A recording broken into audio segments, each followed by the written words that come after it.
Un saludo para cada uno de ustedes, que el Señor les bendiga. Bienvenidos sean todos en este hermoso día del Señor. Me da mucho gusto, mucho gozo, mucha alegría poder estar delante de la presencia de cada uno de ustedes, delante de la presencia de nuestro Padre Celestial.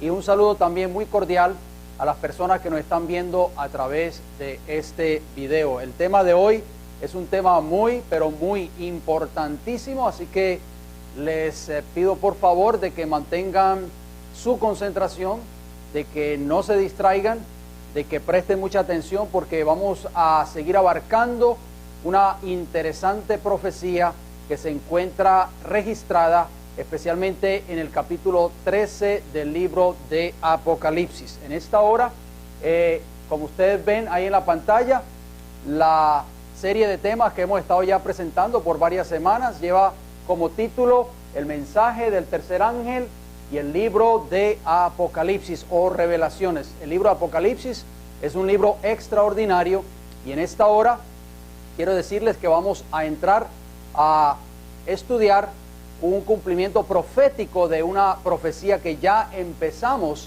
la semana pasada. Bien, el título de esta estudio de esta hora aparece ahí en su pantalla y es: la herida mortal es, ¿qué cosa?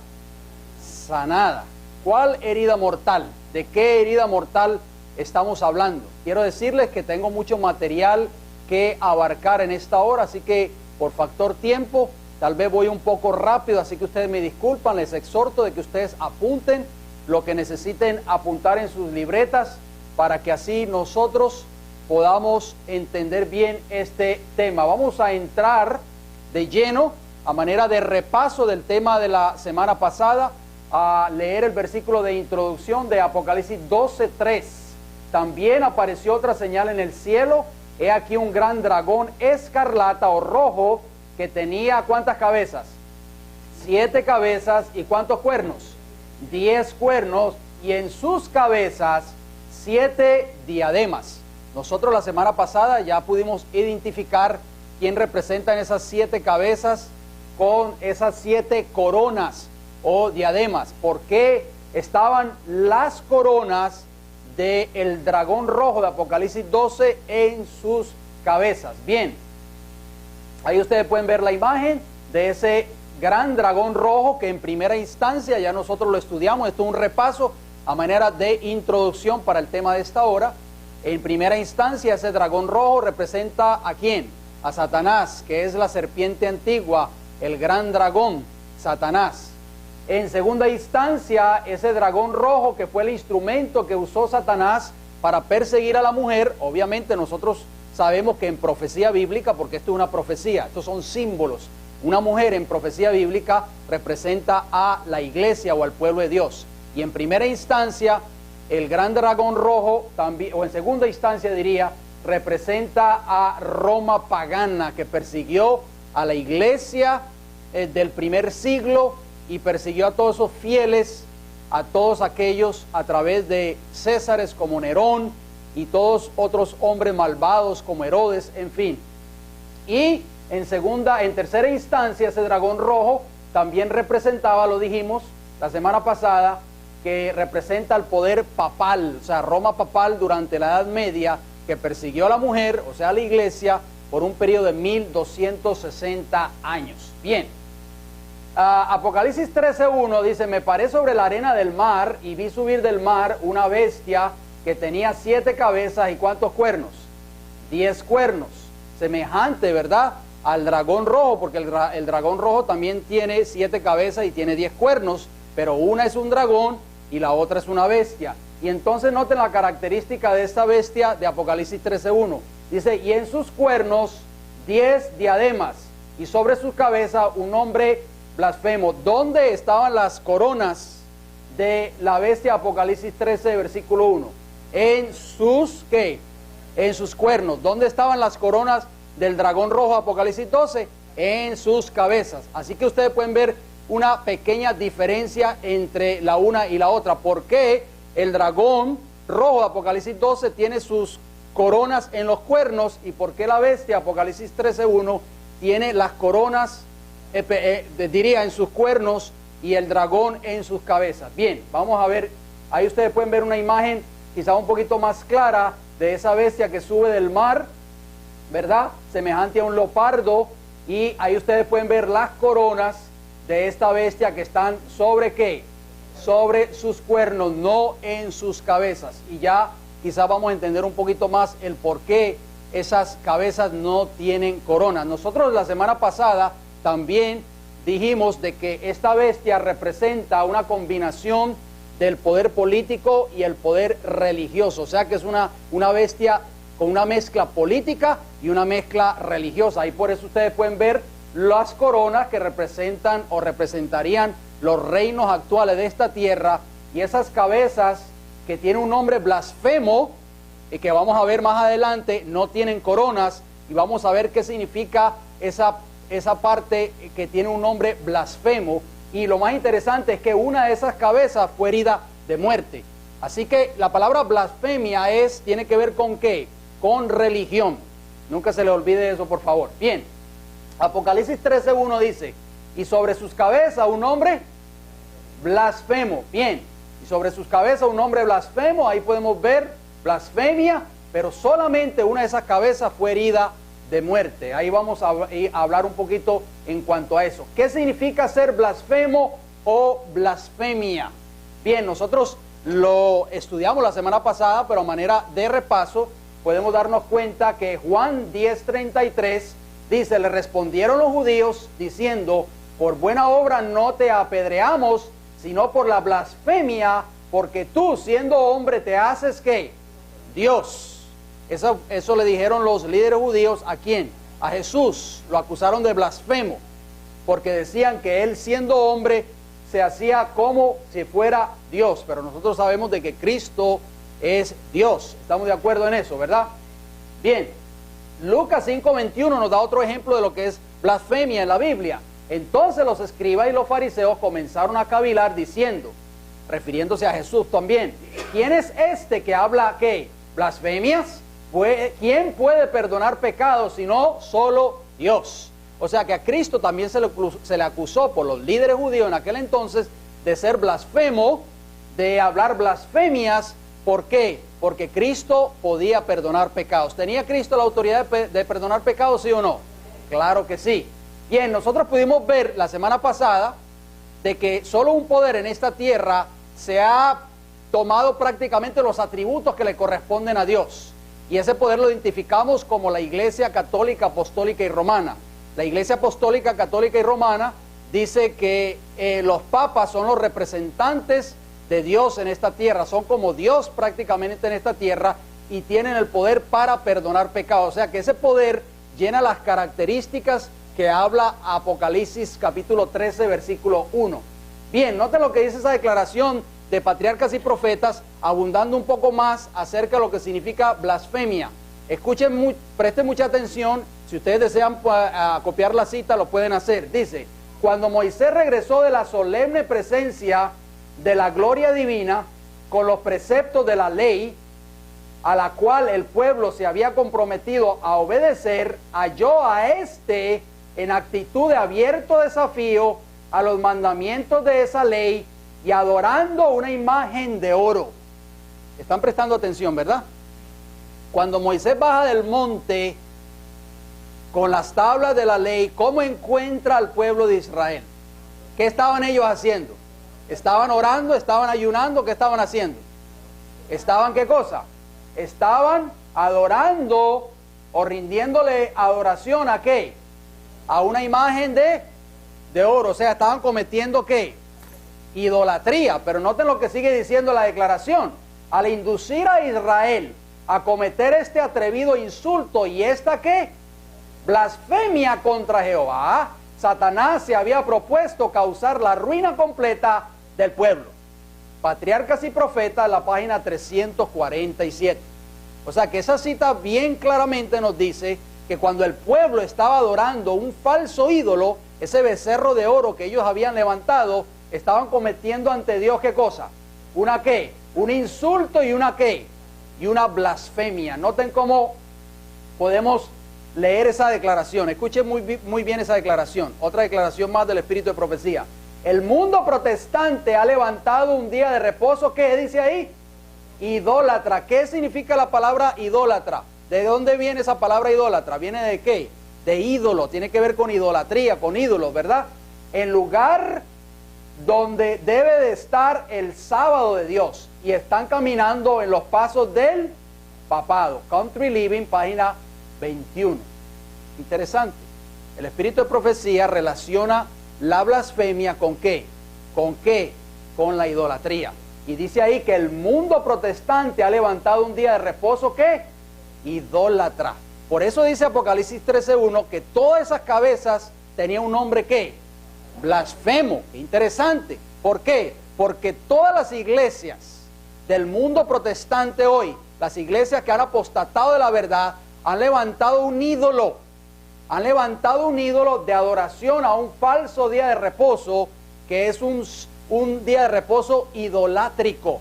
O sea, el día del sol, el famoso Sunday en inglés. Bien. El hombre de pecado, noten lo que sigue diciendo ahí esa declaración, ha trabajado con una perseverancia maravillosa para exaltar un día de reposo que espurio. El mundo protestante desleal se ha maravillado en pos de la bestia y ha proclamado que la obediencia al sábado instituido por Jehová es una deslealtad a las leyes de las naciones. Interesante. Entonces ustedes pueden ver dos grupos ahí, claramente. Dos grupos que se están uniendo en el tiempo del fin con tal de levantar, ¿qué cosa? Un ídolo falso nuevamente en el tiempo del fin. El protestantismo apóstata, ¿junto con quién? Con el poder papal. ¿Y cuál es ese ídolo? Esa blasfemia, ese ídolo de adoración que ellos van a levantar. ¿Un qué? Un falso día de reposo que no es el sábado de Jehová, sino el famoso día del sol, o el Sunday, o el domingo. Review and Herald, 6 de febrero de 1900. Apocalipsis 13:3, que nos dice: vi una de sus cabezas como herida de muerte, pero su herida mortal fue ¿qué? Sanada, y se maravilló toda la tierra en pos de la bestia. Por eso vemos en Apocalipsis 12 que las coronas estaban sobre las cabezas de ese dragón. ¿Por qué? Porque esos poderes tenían dos poderes en sus manos. Por eso fueron poderes perseguidores. Tenían el poder civil y tenían el poder religioso. Pero las coronas de la bestia, Apocalipsis 13:1, no están en sus cabezas. ¿Por qué? Porque dijimos que esos cuerpos religiosos que se van a unir con el papado en el tiempo del fin, todavía no tienen el poder que se les va a otorgar en el tiempo del fin por el Estado, representado por los poderes de esos cuernos que sí tienen corona. Cuando esos dos poderes se unan en el tiempo del fin, el protestantismo apóstata con los gobiernos de esta tierra, los gobiernos de esta tierra le darán nuevamente el poder al protestantismo apóstata para levantar una imagen a la bestia, que eso lo vamos a estudiar un poco más adelante. Noten bien ese versículo, leámoslo nuevamente. Vi una de sus cabezas como herida de ¿qué? Pero lo subrayé, mis hermanos. ¿Por qué lo subrayé? Porque la Biblia es infalible. Dice, pero su herida mortal fue sanada. Y cuando es sanada esa herida mortal, ¿qué sucede? Se maravilló toda la tierra en pos de ¿qué? De la bestia. Hoy en esta hora, el tema central de esta hora, así que preste mucha atención, tal vez voy a ir un poco rápido por factor tiempo, es el proceso de sanidad de esa herida mortal. Bien, ¿por cuánto tiempo? Preste mucha atención a la pregunta. Según la profecía bíblica, iba a gobernar el poder del papado, representado por el cuerno pequeño y por la bestia, Apocalipsis 13:1, que sube del mar. ¿Por cuánto tiempo iba a gobernar ese poder? De acuerdo a la profecía bíblica de Daniel, capítulo 7, versículo 25, y de Apocalipsis, capítulo 13, versículo 1. Vamos a ver qué responde la palabra de Dios en cuanto a eso. Daniel 7:25, y hablará palabras contra el Altísimo, está hablando del cuerno pequeño, y a los santos del Altísimo quebrantará, y pensará en cambiar los tiempos, ¿y qué? Y la ley, y serán entregados en su mano hasta tiempo y tiempos y medio tiempo, o sea, 3 tiempos y medio, que equivale a 1260 días. Bien, o sea que ese poder en la Edad Media gobernó, persiguió al pueblo de los santos, a la iglesia de Dios, ¿por cuánto tiempo? Por 1260 años, ya eso lo estudiamos. Apocalipsis 12, versículo 6, ¿qué nos dice? Y la mujer, que representa a la iglesia, huyó al desierto donde tiene lugar preparado por Dios, para que allí la sustenten, ¿por cuántos años? Por 1260 días proféticos, o sea, 1260 años. Ahí podemos ver esos dos poderes, tanto en el Antiguo Testamento, el cuerno pequeño, el Nuevo Testamento, la bestia que sube del mar, semejante a un leopardo, con 7 cabezas y 10 cuernos, que representan el mismo poder. Roma papal, persiguieron a la iglesia, al pueblo de Dios, por 1260 años. Bien, muy importante eso. ¿Qué le sucedió al poder papal después de los 1260 años de supremacía? Bien, pregunta. Apocalipsis 13:3 responde parcialmente esa pregunta. Vi una de sus cabezas como herida ¿de qué? De muerte. No dice que estaba muerta completamente. Estaba herida de muerte, o sea que era una herida bastante grave. Cuando usted recibe una herida de muerte, mis hermanos, usted puede bien sea morir por causa de esa herida o puede salvarse de milagro por causa de esa herida. Muchas personas han sobrevivido a heridas de muerte, que se han visto al borde de la muerte pero no han muerto. Así que la Biblia es clara, por eso tenemos que entender el concepto bíblico, el lenguaje bíblico. Dice que Juan vio una de sus cabezas como herida de muerte. Bien, ustedes pueden ver ahí esa imagen, cuando recibió el poder papal esa herida de muerte. Bien, ahí ustedes pueden ver esa imagen. Vean esa imagen por unos segundos y así ustedes puedan tener una idea en su mente lo que esa imagen representa. Bien, ese libro que ustedes ven ahí es la portada de un libro que se llama The Decline and Fall of the Roman Church, o sea, la caída, el declive y la caída de la iglesia romana, escrito por Malachi Martin, un autor muy conocido que también es el autor del libro Las llaves de esta sangre, que tal vez ustedes han tenido la oportunidad de leer ese libro. Vamos a citar ese libro un poco más adelante. Malachi Martin, en ese libro The Decline and Fall of the Roman Church, noten lo que él escribió hablando de el papado cuando recibió esa herida de muerte. Bien, noten lo que dice. Desde julio hasta fines de agosto de 1799, un edificio en Valencia, Francia, sería la prisión y el lugar de la muerte de un hombre descrito en documentos oficiales franceses como el Papa Ciudadano y nombrado meramente como ciudadano por sus carceleros y guardias franceses. El Papa Ciudadano de 82 años de edad, el Papa Pío VI, nacido bajo el nombre Gianangelo Braschi, está sufriendo de parálisis parcial, desintería recurrente y flebitis. Está sujeto a convulsiones esporádicas y comas. Por los últimos 23 años, él ha sido el Papa en Roma. Se le ordenó que saliera de Roma bajo el arresto armado por el gobierno francés. ¿Qué día y qué año?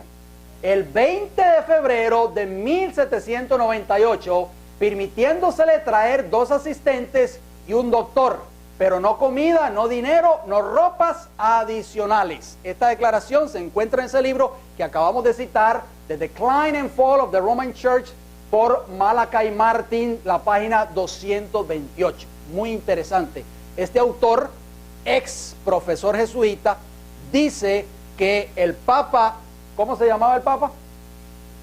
Pío VI, ¿verdad?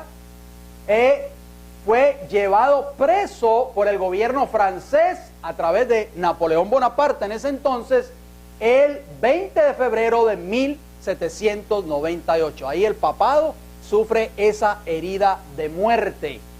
Bien, en 1798, sigue diciendo el mismo autor, Malachi Martin, el Papa Pío VI lo perdió todo.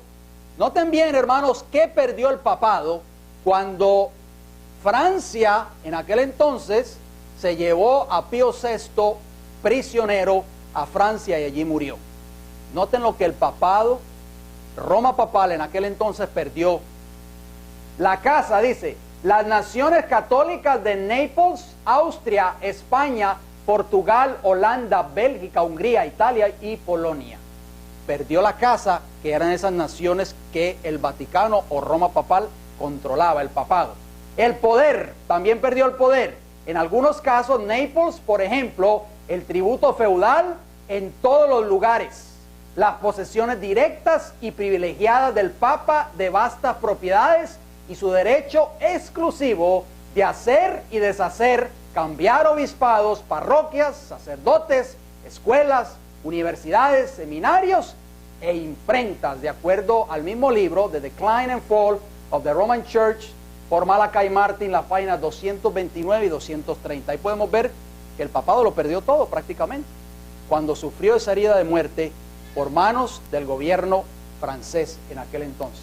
Bien, Apocalipsis 13 le da más énfasis, óigalo bien, al saneamiento de la herida mortal que la herida en sí. Leamos los textos a continuación, porque a veces creemos de que Apocalipsis 13 solamente habla de la herida de muerte, pero Apocalipsis 13 le da más énfasis al proceso de sanación. Vamos a ver qué nos dice la Biblia. Apocalipsis 13:3, ¿qué dice? Vi una de sus cabezas como herida de muerte, pero su herida mortal fue ¿qué? Sanada, y se maravilló toda la tierra en pos de la bestia. Ahí vemos bien que Apocalipsis 13:3 está hablando del sanamiento de esa herida. Bien, Apocalipsis 13:12, ¿qué nos dice? Y hace que la tierra y los moradores de ella adoren a la primera bestia, cuya herida mortal, ¿qué? Fue, ¿qué dice ahí, mis hermanos? Sanada. Muy bien. Apocalipsis 13:14, ¿qué nos dice? Y engaña a los moradores de la tierra con las señales que se le ha permitido hacer en presencia de la bestia, mandando a los moradores de la tierra que le hagan imagen a la bestia que tiene la herida de espada y vivió. Ahí podemos darnos cuenta de que Apocalipsis 13 le da más énfasis a la sanidad de esa herida que en sí la herida misma. Bien, vamos a ir un poco tal vez rápido, a pasos agigantados. Disculpen por factor tiempo, pero vamos a leer ciertas declaraciones de la historia del proceso de sanidad de esta cabeza que fue herida de muerte. Ya lo vimos, un 20 de febrero del año 1798 por manos del gobierno o el ejército francés Napoleón Bonaparte. Bien, vayamos al año 1870. ¿Qué sucedió ahí? Dice que en 1870 toma de los estados papales por fuerzas del rey Víctor Emanuel II de Italia y la declaración de Pío IX y sus sucesores que ellos eran prisioneros del Vaticano. Ahí podemos darnos cuenta que todavía en 1870 el rey Víctor Emanuel II de Italia dice que mantuvo prisionero prácticamente al Papa allí donde, en el Vaticano. Así que el papado prácticamente había recibido bien esa herida de muerte y había perdido completamente su poder. Pero bueno, acuérdense que la profecía bíblica es infalible. Dice que Juan vio esa cabeza herida de muerte, lo vio que se había sanado. Bien, vayamos al año 1887. ¿Qué ocurrió ahí? En la revista Signs of the Times del 17 de noviembre de 1887 apareció la siguiente declaración del Papa Pío IX. Noten lo que dijo el Papa Pío IX en 1887. Nunca seré un papa completo hasta que sea reconocido en lo ancho y lo largo de toda Norteamérica. Y esto debe de estar siempre en nuestras mentes.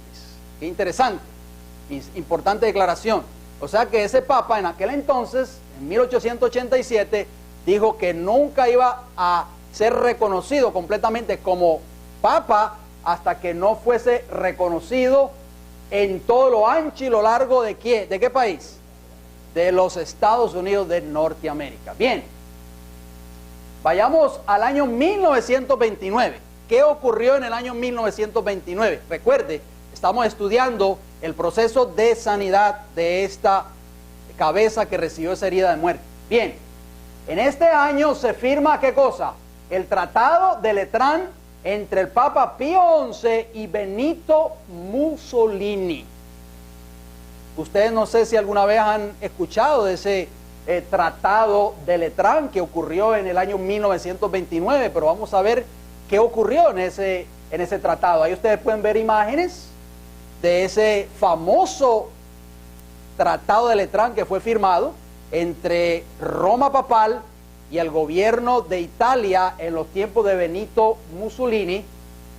Muy importante ese Tratado de Letrán. ¿Por qué? Lo vamos a ver a continuación. Note lo que dice: también conocidos como Pactos de Letrán o Acuerdos Lateranenses, fueron suscritos el 11 de febrero ¿de qué año? 1929, entre el gobierno italiano y la Iglesia Católica. El Tratado de Letrán buscaba terminar con los desacuerdos entre la República Italiana y la Santa Sede, iniciados durante el siglo XIX, cuando la Iglesia perdiera la mayor parte de sus estados pontificios durante las guerras de unificación italiana impulsada por Víctor Manuel II, que ya lo acabamos de mencionar. Bien, el cardenal Pietro Gasparri, en nombre del Papa Pío XI y Benito Mussolini, secretario de Estado de la Santa Sede, el primero, y primer ministro de Italia, el segundo, idearon 3 acuerdos diferentes. El primero reconocía a la Santa Sede como Estado independiente y soberano, naciendo así el Estado de la Ciudad del Vaticano. Un segundo acuerdo pactaba un concordato entre el gobierno italiano y la Iglesia, fijando los límites en sus relaciones civiles y religiosas. El tercer pacto otorgaba a la Iglesia una compensación económica por las pérdidas sufridas, ¿en qué año? 1870. La firma del tratado suponía el fin de las diferencias entre la Iglesia y el Estado. El gobierno italiano daba el aval al catolicismo como religión única, reconocía la personalidad internacional de la Santa Sede y le otorgaba plena propiedad y jurisdicción sobre sus territorios en el creado Estado de la Ciudad del Vaticano. Se comprometía a la inviolabilidad de esos territorios y reconocía el carácter sagrado de la persona del Papa, así como las dignidades correspondientes a los altos prelados de la Iglesia Católica. Eso usted lo puede encontrar en la guía 2000.com. Muy interesante. Usted lo puede buscar ahí en la computadora, en Google. Usted puede poner Tratado de Letrán y ahí le da todo el contenido de ese tratado. No lo puse ahí todo en la pantalla porque es un poco largo. Ahí podemos darnos cuenta que ahí en 1929 es un año muy importante en la historia del poder papal. ¿Por qué? Porque en 1929 comienza ese proceso de sanamiento. El poder papal, o sea, el Roma papal, el Vaticano recobra nuevamente todo su ¿qué? Su territorio en aquel entonces, todo su poder, a través de ese Tratado de Letrán. Bien, vayamos a otro año muy importante, al año 1951. ¿Qué ocurrió en el año 1951? Vamos a ver. Carta del presidente Harry Truman al Papa Pío XII. Aún en 1951 esa herida todavía estaba sangrando, si ustedes no lo sabían. Noten la carta que le escribió Harry Truman, en aquel entonces presidente de los Estados Unidos, al Papa Pío XII. Solamente tengo extracto de esa carta. La carta es demasiado larga y no nos daría el tiempo para leerla completamente. Bueno, vamos a leer solamente unos extractos. Noten cómo dice: Washington, D.C., estimado señor Pacelli, como bautista y como jefe ejecutivo de la más grande y poderosa nación del mundo, en la cual todos me llaman simplemente señor Truman, no puedo dirigirme a usted como su santidad, título que solo pertenece ¿a quién? A Dios. Interesante. Noten cómo sigue diciendo: nosotros en los Estados Unidos de América consideramos a todos los hombres iguales delante de Dios y nos dirigimos a ellos por sus verdaderos nombres. Por eso mismo es que me dirijo a usted simplemente como señor Pacelli. Bien, el pueblo que me eligió su jefe ejecutivo es una nación democrática, sigue leyendo esta carta, amiga de la paz. Por lo tanto, mi deber es conseguir la cooperación de aquellos que realmente hayan dado pruebas de desear la paz y de trabajar para conseguirla, no de los que gritan paz y fomentan la guerra. Punto seguido. No creo que usted ni su iglesia estén entre los que verdaderamente desean la paz y trabajan por ella. ¡Wow! ¡Qué palabra más fuerte! Vamos a seguir leyendo. Vamos a ver qué siguió diciendo Harry Truman a través de esa famosa carta. Bien, en primer lugar, nuestros antepasados fundadores de esta gran nación, conocedores por la historia de la naturaleza de vuestra iglesia, amante de la política y de la guerra, sentaron como principio de nuestro gobierno no permitir vuestra intromisión en nuestros asuntos de gobierno. Óigalo bien. Aprendieron bien esa lección en la historia de Europa y por eso estamos convencidos de que nuestra democracia durará mientras no aceptemos vuestra intromisión. ¿Se están dando cuenta, mis hermanos? Sigue diciendo, como lo hicieron los gobiernos de Europa, a quienes enredasteis con vuestras doctrinas e intrigas políticas. Thomas Jefferson, uno de los más sabios de nuestro país, dijo esto mismo cuando lo declaró: la historia no nos muestra ningún ejemplo de pueblo alguno manejado por el clero que haya tenido un gobierno civil y libre. Tremenda declaración, mis hermanos, de Thomas Jefferson, uno de los fundadores de esta gran nación. Por eso es usted la última persona en el mundo que pueda enseñarme la forma de dirigir a mi pueblo por el camino de la paz. Para refrescar su memoria, le recordaré algunos hechos de su predecesor en el Vaticano, el Papa Pío XI. El Papa Pío XI fue el que firmó el contrato con Mussolini, el Tratado de Letrán. El iniciador de toda agresión fascista en los tratados de Letrán, celebrados con Mussolini en 1929. Este fue el principio de la traición a la civilización cristiana. Fue este el comienzo de los horrores que sufrieron Europa y el mundo, cuya consecuencia estamos sufriendo todavía. Usted y el Kaiser urdieron en Suiza las intrigas contra los aliados durante la Primera Guerra Mundial. Usted estuvo 12 años en Alemania, en donde tomó parte de la ascensión de Hitler al poder, habiendo celebrado acuerdos con él y con el execrado von Papen, un segundo papa que ayudó a Hitler a tomar el poder y puso firma con la del cardenal Eugenio Pacelli y la de Hitler en el concordato con el Vaticano firmado en 1933. Sigue diciendo esta carta: somos el baluarte de las libertades democráticas protestantes.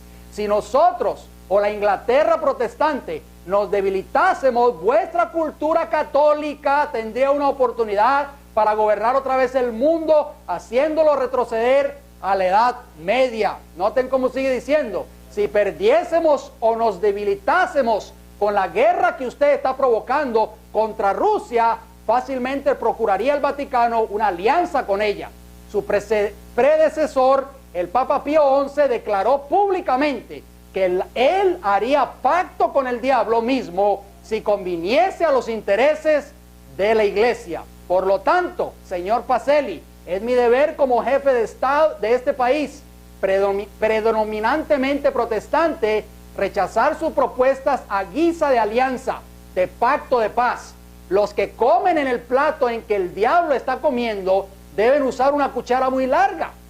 Continuaré mi labor para lograr y mantener la paz como buen bautista, conservando los honrados principios protestantes que hicieron poderosa nuestra nación y trabajando por ellos. Sinceramente suyo, Harry S. Truman, presidente de los Estados Unidos de América. Qué tremenda carta, ¿verdad, mis hermanos?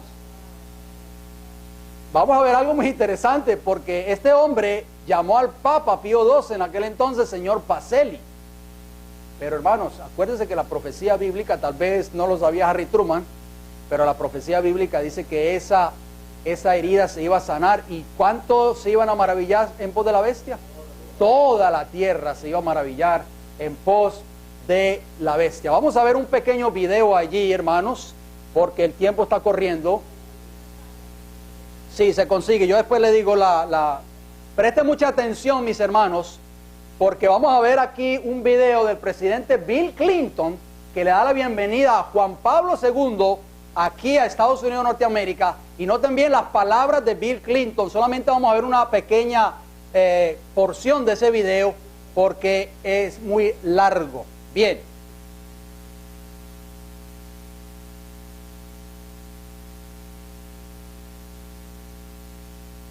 On a historic rainy afternoon, Pope John Paul II returned.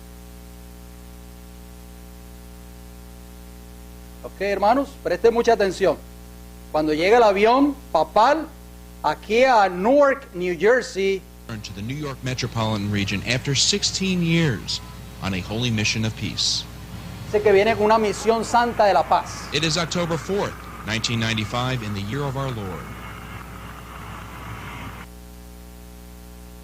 Un poquito más de volumen, tal vez, hermano Claudio. Ahí ustedes pueden ver al presidente Bill Clinton en ese entonces That dándole la afternoon, he bienvenida was al Papa. greeted by the President of the United States and the First Lady, 800 dignitaries, and thousands of parochial school children. Cardinal Keeler, Escuchen bien las palabras de Father Clinton. Thoreau,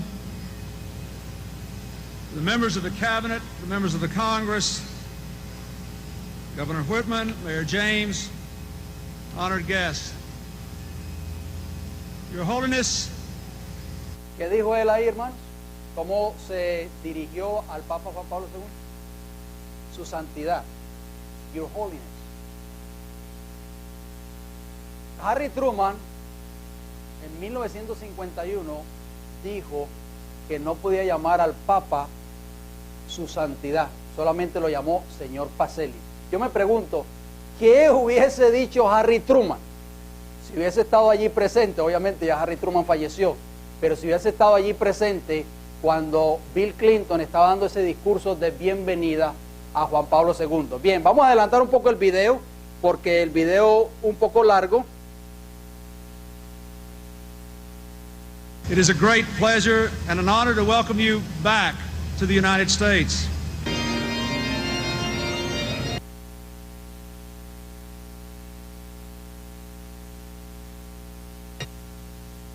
Escuchen bien, ya de despedida cuando el Papa Your se iba. Holiness, thank you so much for blessing the people of the United States with your visit.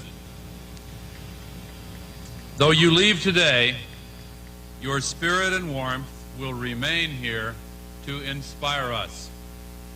You have lifted up our hearts to the Lord, and we are grateful to you. ¿Sabe quién es ese hombre que está hablando ahí?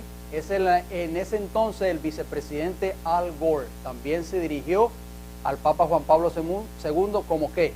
Como su santidad. Ustedes lo pudieron allí escuchar. Your Holiness, le dijo claramente. Bien. Interesante, hermanos. Truman, en 1951, no quiso llamar al Papa por ese título, simplemente lo llamó señor Pacelli. Pero la profecía se tenía que cumplir. Dice que esa herida se tenía que sanar. Bien, Apocalipsis 13:3 dice, vi una de sus cabezas como herida de muerte, pero su herida mortal fue sanada. Bien, vayamos al año 1978. ¿Qué sucedió allí? Bien, el cardenal Caro Wojtyla es nombrado Papa Juan Pablo II.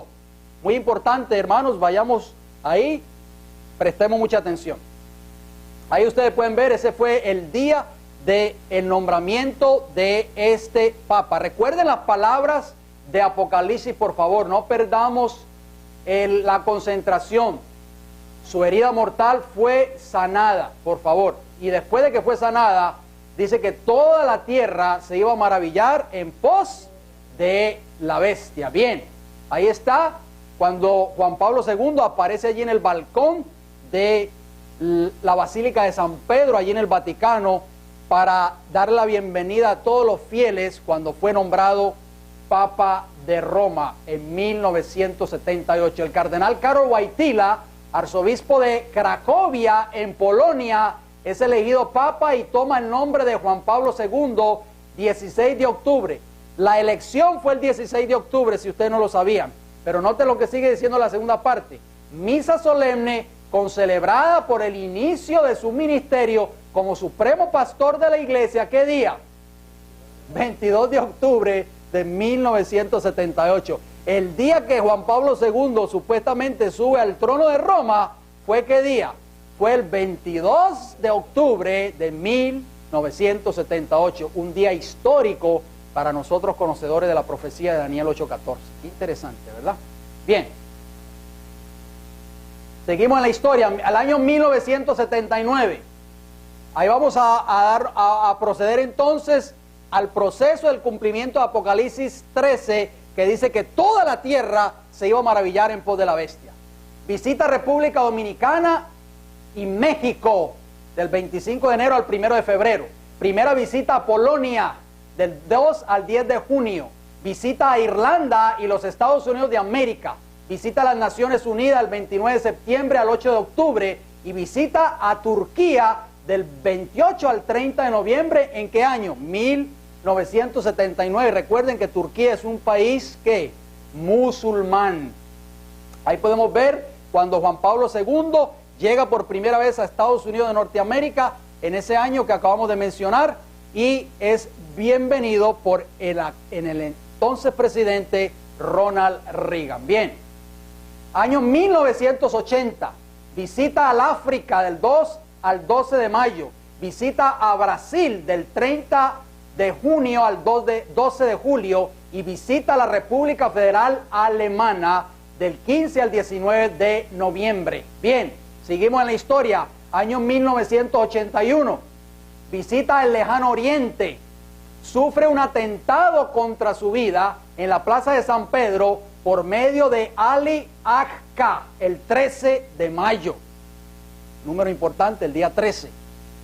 Y termina ahí, oración desde el hospital Gemelli en Roma, y dijo Juan Pablo II en aquel entonces, rezo por el hermano que me disparó, al cual sinceramente perdono, el 17 de mayo. Este Ali Agca es un turco que pasó 30 años de cárcel allí en Roma o en Italia por causa de ese atentado, pero eso fue organizado por el mismo Vaticano. Si el tiempo nos da, lo vamos a estudiar en otra ocasión. ¿Quién estaba detrás de ese atentado contra Juan Pablo II? Bien, ahí ustedes pueden ver imágenes, un hombre tan cerca y cómo es posible que no logra darle una herida de muerte. Cualquier persona con una arma de fuego a esa distancia, eso hubiese matado a cualquiera. Bien, ahí vemos a Juan Pablo II cuando visitó a este Ali Agca allí en la cárcel y supuestamente lo perdonó. Bien, todo esto es un montaje del Vaticano para atraer a todos esos países musulmanes, porque este hombre era turco o es turco, y Turquía obviamente es un país musulmán, y ese es los planes del Vaticano, traer de nuevamente a esos países que se le han escapado de sus manos. Bien, año 1982, visita al África, 12 al 19 de febrero, visita Portugal, oración de agradecimiento en el santuario de Fátima del 12 al 15 de mayo, allí le llevó la bala que supuestamente le extrajeron a Juan Pablo II y la puso allí en el monumento de la Virgen de Fátima, porque Juan Pablo II dice que Fátima, la Virgen de Fátima, lo guardó de morir. Visita a Gran Bretaña en ese mismo año, 1982, 28 de mayo al 2 de junio, visita a Argentina y a Río de Janeiro, Brasil, del 10 al 13 de junio, visita a Génova en Suiza, 15 de junio, y visita a España, 31 de octubre al 9 de noviembre. Sigamos, ahí podemos darnos cuenta cuando Juan Pablo II llegó a Fátima a darle gracias a la Virgen de Fátima porque le había salvado la vida, supuestamente de acuerdo a Juan Pablo II. Bien, año 1983, visita a Centroamérica, Belice y Haití, del 2 al 10 de marzo. Segunda visita a Polonia, 16 al 23 de junio.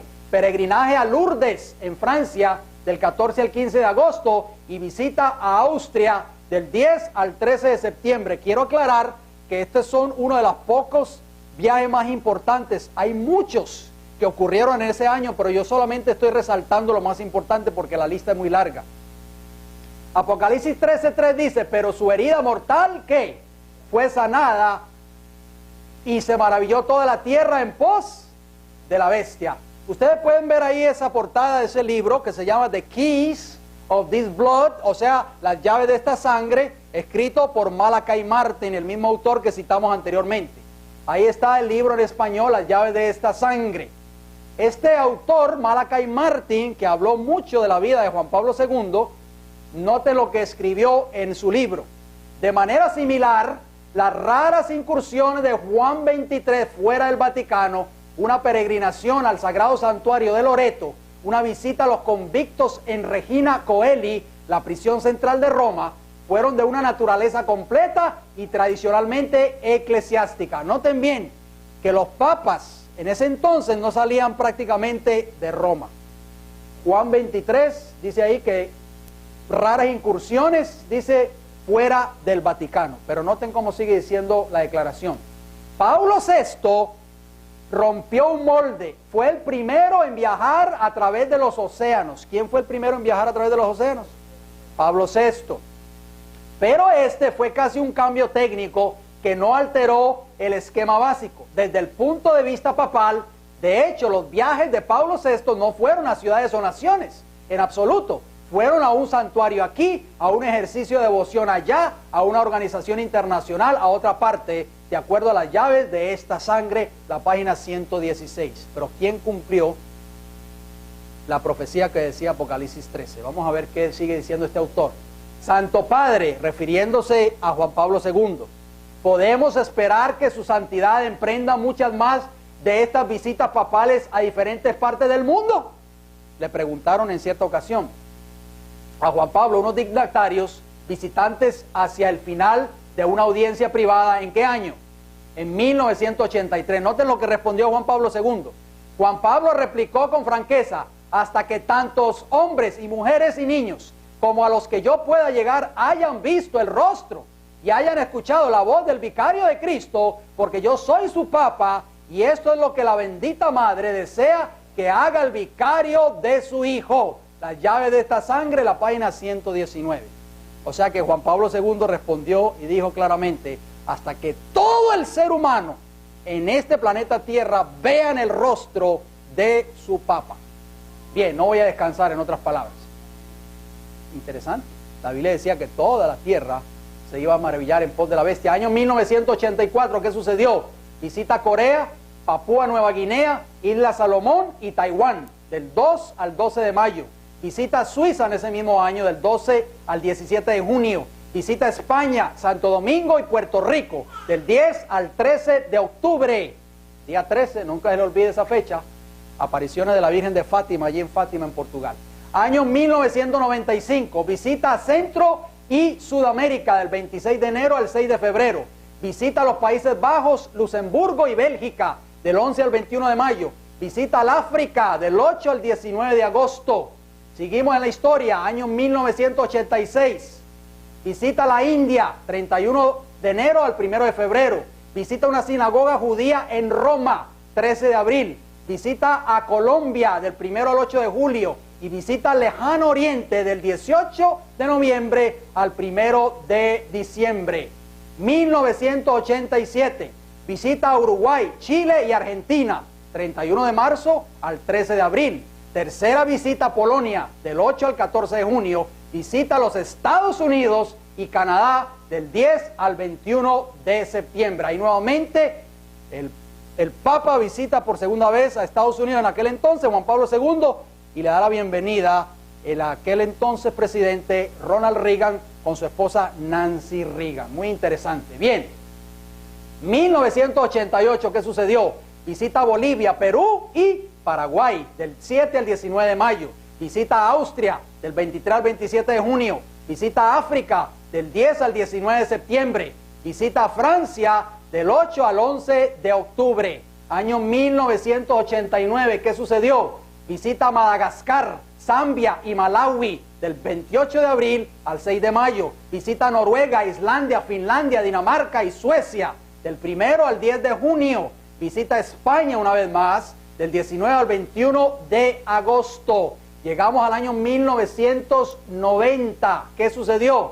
Sexta y séptima visita a África, 25 de enero al 1 de febrero y del 1 al 10 de septiembre. Visita a Checoslovaquia, del 21 al 22 de abril. Visita a Malta, 25 al 27 de mayo, y visita México del 6 al 14 de mayo, nuevamente visitando a México. Año 1991, visita Fátima en Portugal una vez más, del 10 al 13 de mayo. Cuarta visita a Polonia del 1 al 9 de junio, visita a Hungría del 13 al 20 de agosto y visita a Brasil del 12 al 21 de octubre. Interesante. Llegamos al año 1992. Octava visita a África, 19 al 26 de febrero. Visita Angola, Sao Tome y Príncipe del 4 al 10 de junio. Visita República Dominicana del 10 al 14 de octubre. Año 1993. Visita África, Uganda y Sudán, 3 al 10 de febrero. Visita Albania, 25 de abril. Visita España, una vez más, del 12 al 17 de junio. Y visita Jamaica, del 9 al 16 de agosto. Quiero decirle que estos no son los viajes que él hizo en ese año. Hizo muchos otros más. Año 1994. Visita a Zagreb, Croacia, del 10 al 11 de septiembre. Año 1995, visita a Asia y Oceanía del 11 al 21 de enero. Visita a la República Checa y Polonia del 20 al 22 de mayo. Visita a Eslovaquia del 30 de junio al 3 de julio. Y visita una vez más, ¿a qué país? A Estados Unidos de Norteamérica del 4 al 9 de octubre. ¿Por qué será? En ese año, el año que estamos hablando, 1995, en la portada de la revista Time Magazine, salió allí The Man of the Year, o sea, el hombre del año. ¿Quién fue el hombre del año en ese entonces? Juan Pablo II, qué interesante, nombrado por la revista Time de este país. Bien, 1996, visita Guatemala, Nicaragua, El Salvador y Venezuela del 5 al 12 de febrero. Visita Alemania del 21 al 23 de junio y visita Hungría del 6 al 7 de septiembre. Año 1997, visita a Sarajevo del 12 al 3 de abril, visita Líbano del 10 a 11 de mayo y visita a Brasil una vez más del 2 al 6 de octubre. Si ustedes no lo sabían, Brasil es el país más católico del mundo. Bien, año 1998, visita a Cuba 21 al 26 de enero. Visita a Nigeria, 21 al 23 de marzo, y visita a Austria una vez más, del 19 al 21 de junio. Ahí podemos ver cuando Juan Pablo II llegó a Cuba y que le dio la bienvenida el dictador Fidel Castro. Bien, ahí podemos ver las imágenes cuando este poder papal llegó a la isla de Cuba. Bien, 1999, ¿qué sucedió? Visita México y San Luis, Estados Unidos, o sea, allí en Missouri, 22 al 28 de enero, sería la cuarta visita a Estados Unidos de Norteamérica. Visita Rumania del 7 al 9 de mayo y visita Nueva Delhi del 5 al 9 de noviembre. Año 2000, peregrinaje al monte, ¿qué? ¿A qué monte, mis hermanos? Al monte Sinaí, 24 al 26 de febrero. Visita la Tierra Santa del 20 al 26 de marzo y visita Fátima nuevamente a Portugal del 12 al 13 de mayo. Este hombre cubrió todas las bases, no dejó nada sin cubrir, ¿verdad? Ahí podemos ver en esa portada de la Time Magazine, la revista Time, dice The Pope in the Holy Land, el Papa en la Tierra Santa. Interesante.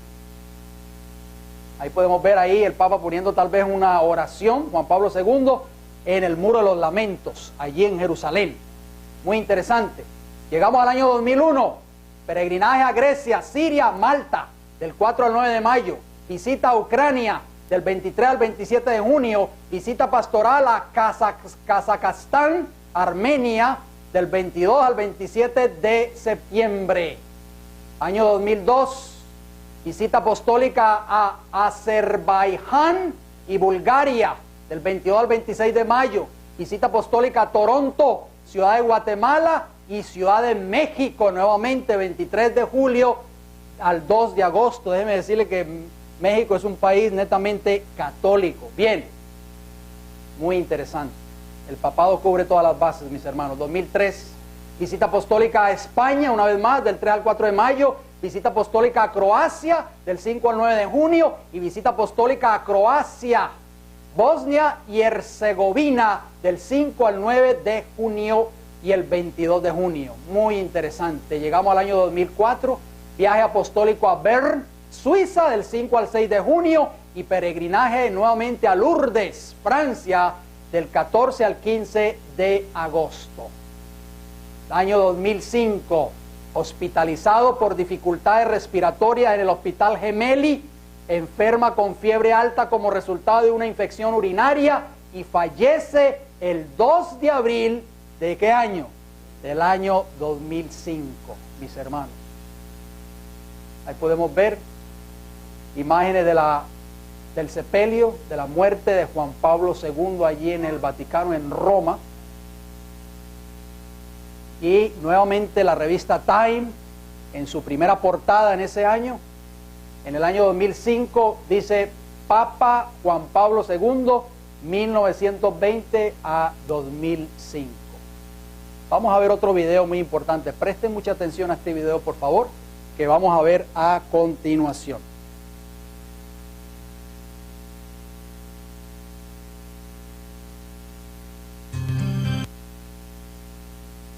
Prestemos mucha atención, por favor, hermano.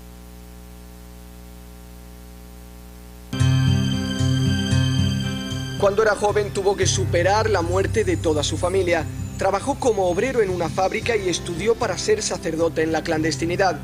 Así se forjó la personalidad de Juan Pablo II, uno de los personajes más importantes del siglo XX y de la historia de la Iglesia Católica. Tenía madera de actor, pero la llegada de la guerra y la ocupación nazi cambiaron sus planes.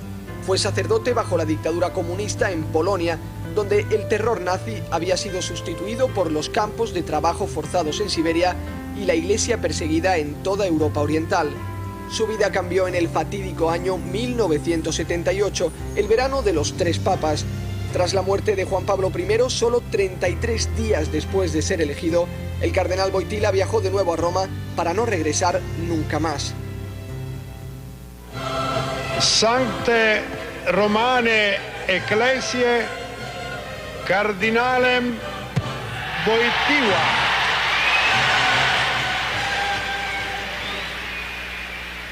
Lo hanno chiamato di un paese lontano. Escuchen bien, hermano, por Le favor. llamaron el atleta de Dios. Esquiaba, remaba y escalaba montañas. Sorprendió al mundo por su vigor y su energía. Fue el papa más longevo de la historia. Su pontificado duró 26 años.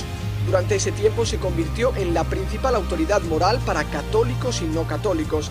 Nadie en la historia de la humanidad ha visto y ha sido visto por más personas. Se reunió con casi todos los líderes mundiales de su tiempo. Visitó prácticamente todos los países del mundo durante sus 104 viajes al extranjero. Dio la vuelta al mundo 29 veces, el equivalente a 3 veces la distancia entre la Tierra y la Luna.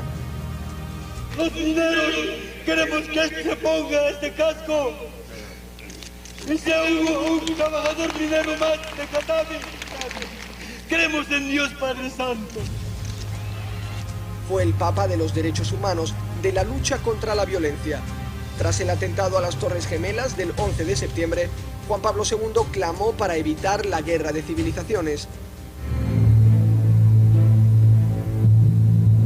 Padre di tutti, ascolta il grido unanime dei tuoi figli.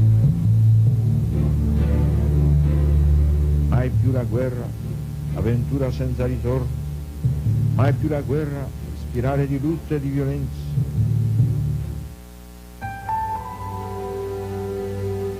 El final de Juan Pablo II comenzó por una gripe y una inflamación en la garganta. El Hospital Gemelli de Roma se convirtió en el centro de la cristiandad. Peregrinos de todo el mundo lo acompañaron bajo su ventana. La enfermedad del Papa concentró a los medios de comunicación de todo el mundo. Más de 1000 emisoras de radio y televisión siguieron minuto a minuto su convalecencia. Esta fue la última vez que, con gesto de dolor, bendijo a los fieles desde su ventana. Su habitación seguía iluminada, pero él se apagaba poco a poco. El portavoz del Vaticano admitió su agonía entre lágrimas y aseguró que el Papa había perdido el conocimiento. Papa lúcido, extraordinariamente sereno, con la lógica relativa a difficoltà di respirare, immagine nuova. difficoltà respiratorie, logico. Se ci sono altri aggiornamenti poi ci teniamo in contatto. Comunque, come sapete, la sala stampa sarà sempre aperta. Grazie. Romanos y forasteros llenaron la plaza de San Pedro para velar su agonía minuto a minuto y acompañar al Papa viajero en su último viaje. El 2 de abril, a las 21:37, los toques graves de la campana de San Andrés anunciaron al mundo que el corazón de Karol Wojtyła había dejado de latir. El mundo se detuvo para despedirse de Juan Pablo II. 3 millones de personas vinieron a Roma para rendir el último homenaje a una persona que había dejado huella en sus almas. Los poderosos de la tierra dejaron sus disputas y rezaron juntos por su alma. Ese día los peregrinos pidieron a la Iglesia que no siguiera el habitual proceso de beatificación, ya que para ellos el Papa Juan Pablo II era un santo.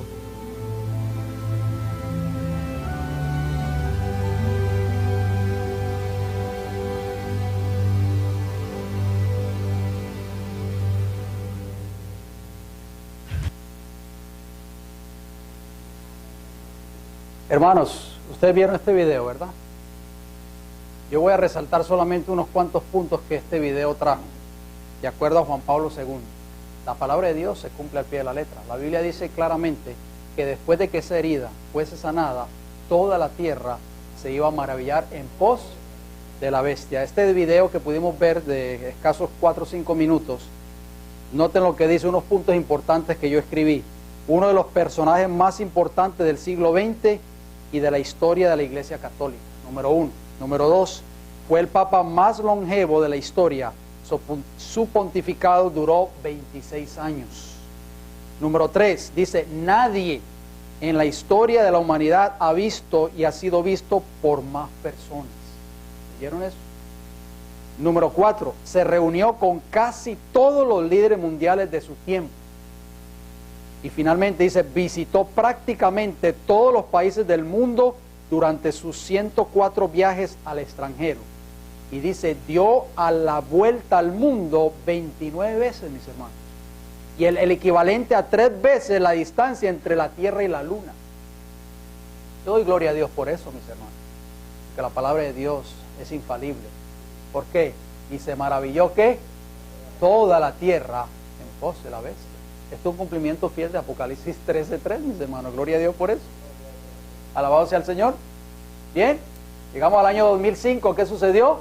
El 19 de abril de 2005, el cardenal Ratzinger fue elegido como sucesor de Juan Pablo II en el segundo día del cónclave, después de 4 rondas de votaciones. ¿Y qué nombre llevó ese cardenal Ratzinger? El Papa Benedicto XVI, el actual Papa. Ahí vemos cuando sale al balcón allí del Vaticano a darle la bienvenida a los fieles en su día de nombramiento. Bien, los mandatarios de esta tierra, todos tienen que tener relaciones con Roma papal. Ahí vemos a George W. Bush inclinándose ante Benedicto XVI, el actual presidente de Estados Unidos, Barack Obama, y su esposa también visitando el Vaticano. Vamos en los minutos que nos queda a ver el último video y ustedes se van a dar cuenta de algo muy importante, porque la Biblia dice, toda la tierra se maravilló en pos de ¿qué? De la bestia. Preste mucha atención a ese video, por favor.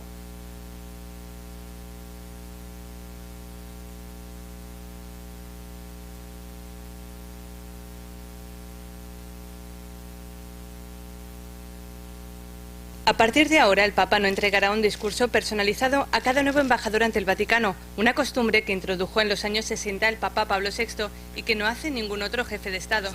No se trata de un pequeño cambio, ya que la Santa Sede mantiene relaciones diplomáticas con 178 estados y cada año el Papa recibe las credenciales de decenas de nuevos embajadores.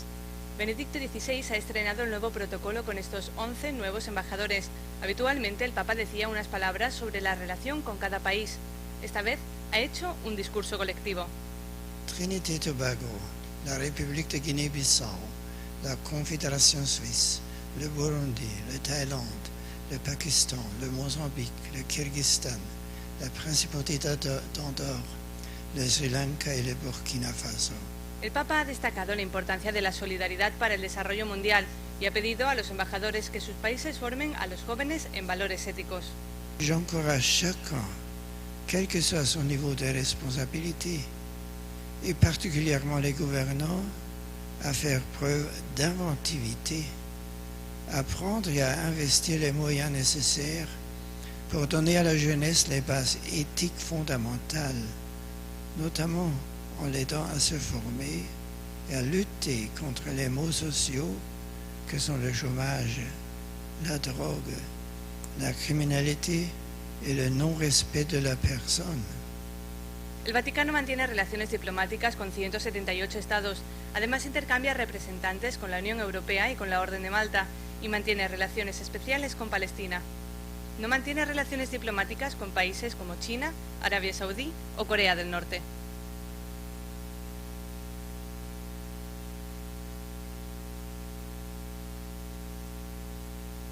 Ustedes pudieron escuchar ese video. Dice que el Vaticano mantiene relaciones diplomáticas con ¿cuántos países? 178 países del mundo. Interesante. La herida se tiene que sanar. Y solamente hay 3 países que menciona ese video que no tienen relaciones con el Vaticano. ¿Cuáles son? La China, Arabia Saudí y Corea del Norte. Pero nosotros sabemos que la profecía bíblica se tiene que cumplir. ¿Por qué, mis hermanos? Porque así lo dice la palabra de Dios. Esa bestia que sube del mar, Roma papal, con una herida de muerte que sufrió en 1798, prácticamente esa herida está ¿qué? Sanada. Y cuando esa herida se sane, dice que toda la tierra se maravilla en pos de la bestia. No vamos a ver ese video, ya es, no sé si tengamos tiempo, hermano Flavio, lo que dura son 1 o 2 minutos. Lo ponemos. Bien, ahí podemos ver una reunión ecuménica de Benedicto XVI con los líderes de las iglesias. Por eso esas cabezas, mis hermanos, son cuerpos religiosos que se van a unir con el papado en el tiempo del fin. Preste mucha atención, por favor, a ese video.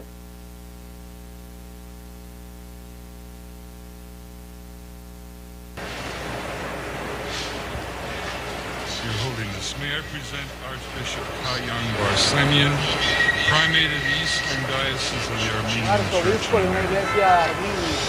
According to ecumenical Escuche bien el protocol, cardenal que tiene Eastern traje negro y Orthodox rojo, would be cómo llama al first Papa in cada vez que order, as introduce they are, of course, a un nuevo first in representante de la iglesia. Le dice priority Your in Holiness, the Catholic su Church's santidad. ecumenical responsibility. May I present Archbishop Yichen Akachi, the legate and ecumenical officer of the Eastern Diocese of the Armenian Church in America and president of the National Council of Pueden ver el Churches in subtítulo, dice presentación de líderes religiosos. Un servicio de oración Holiness, ecuménica. may I present Reverend Dr. Donald McCoy, representing the presiding Bishop Mark Hansen of the Evangelical Lutheran Church in America. El movimiento evangélico de Estados Unidos de Norteamérica que está representando. Holiness, may I present Bishop Jeremiah J. Park, Bishop of the New York Annual Conference of the United Methodist Church. La iglesia metodista, mis hermanos.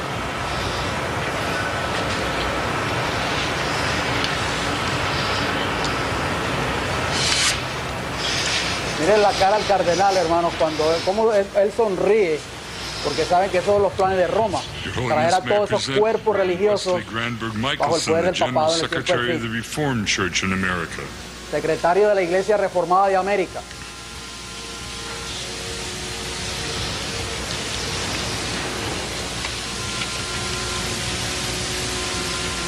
Your Holiness, may I present Reverend Dr. Clifton Kirkpatrick, the stated clerk of the General Assembly of the Presbyterian Church in the Iglesia United States. presbiteriana. Ve todos los cuerpos religiosos cómo se están uniendo con el papado, mis hermanos. Por eso es que esas cabezas de Apocalipsis 13:1 no tienen corona. Your Holiness, may I present Reverend Dr. William J. Shaw, President of the National Baptist Convention, United Presidente de la States. Convención Bautista de Estados Unidos.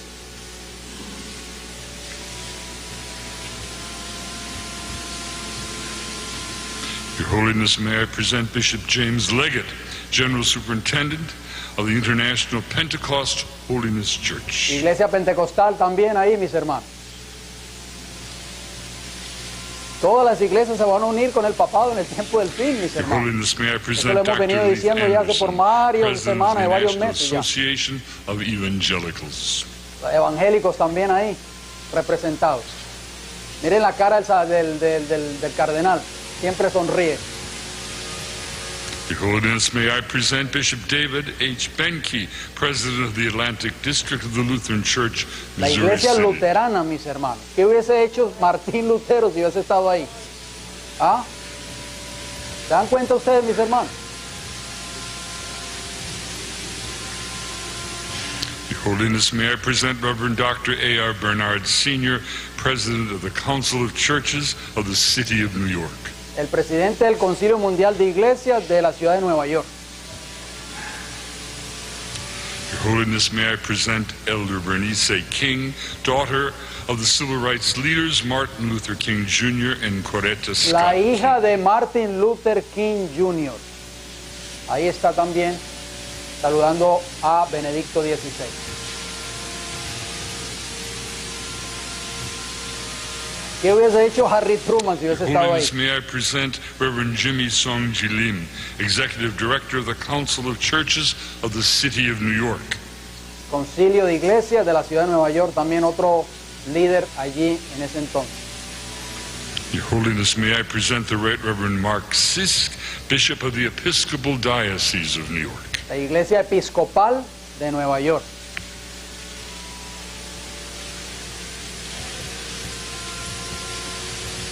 Todos los cuerpos religiosos se van a unir con quién en el tiempo del fin, con el papado, con la bestia que sube del mar.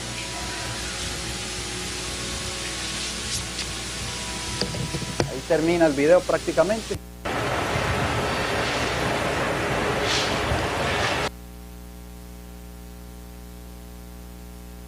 Mateo 24:35, terminamos. El cielo y la tierra pasarán, pero ¿qué? Mis palabras no pasarán. Isaías 48 dice, sécase la hierba, marchítase la flor, mas la palabra del Dios nuestro permanece para siempre, gloria a Dios. Oh, mis hermanos, son palabras de Dios, palabras que nosotros nos han de poner a pensar en esta hora.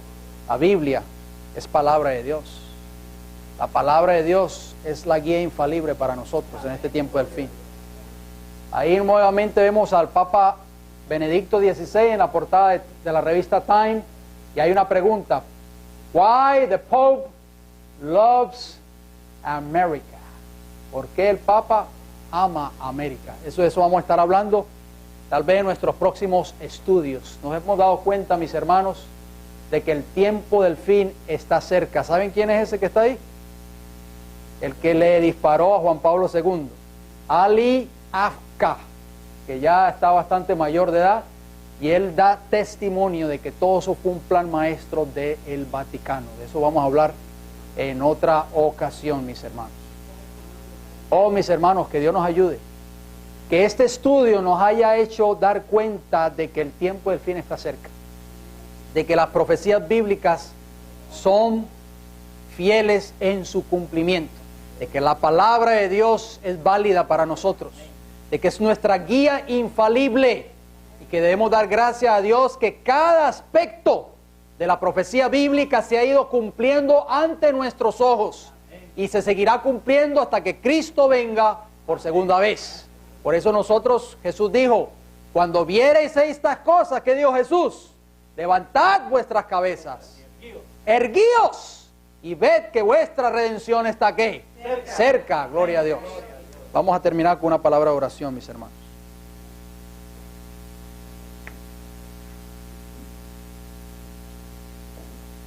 Padre Celestial, en esta hora le damos las gracias por su palabra, Señor. Gracias porque en esta hora nos hemos podido dar cuenta del cumplimiento fiel de la profecía bíblica Apocalipsis 13. Gloria sea tu nombre, Señor. Oh Padre Celestial, gracias por su amor y su misericordia. Gracias porque a veces nosotros no nos damos cuenta del valor que tiene la Biblia para nosotros. Los hombres de la Edad Media, los reformadores como Martín Lutero, Juan Hus, Wycliffe y todos esos hombres entregaron sus vidas, derramaron su sangre con el propósito de que todo el mundo tuviera la Biblia a su alcance en ese entonces. Pero hoy nosotros tenemos tantas Biblias en nuestros hogares y no tomamos el tiempo para leerlas, Señor. Oh, perdónanos por nuestra falta de deseo por las cosas espirituales y por su palabra, Señor. Bendito Padre Celestial, permita que el Espíritu Santo nos ayude, que después de haber estudiado este tema en esta hora, podamos darnos cuenta de que el tiempo del fin está cerca. Padre Celestial, ayúdanos a prepararnos para que cuando Cristo venga podamos decir: he aquí nuestro Dios, le hemos esperado y Él nos salvará. Se lo pedimos y se lo agradecemos todo en el nombre de Jesús. Amén. Que el Señor